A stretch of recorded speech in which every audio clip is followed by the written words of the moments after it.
Pentingnya olahraga setiap hari setidaknya dapat membuat tubuh menjadi sehat dan dijauhi oleh penyakit. Manfaat tubuh yang sehat dapat dirasakan jika melakukan olahraga sejak dini.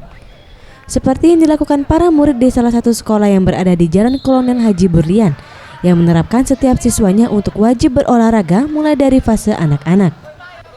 Menurut Bayu Anggara, guru olahraga mengatakan, manfaat olahraga yang dilakukan sejak usia dini dapat mempengaruhi pertumbuhan tubuh dan tulang anak, seperti melompat dan berlari. Untuk olahraga sendiri, waktu yang paling baik adalah pagi hari, karena sinar matahari yang masih mengandung sinar UV dapat menyehatkan tubuh. Dengan berolahraga tentunya dapat membuat badan berkeringat sehingga racun di dalam tubuh dapat terbuang. Oke, manfaatnya adalah meningkat VO2 max, yaitu adalah pernapasan di tubuh seorang itu, biar gimana pada saat kita melakukan aktivitas olahraga tidak mengalami kelelahan yang paling berat. Ya, itu meningkatkan kesegaran jasmaninya. Untuk anak kecil, meningkatkan kinerja otaknya, otak kiri maupun otak kanan.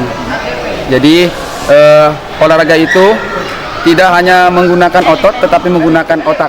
Ya.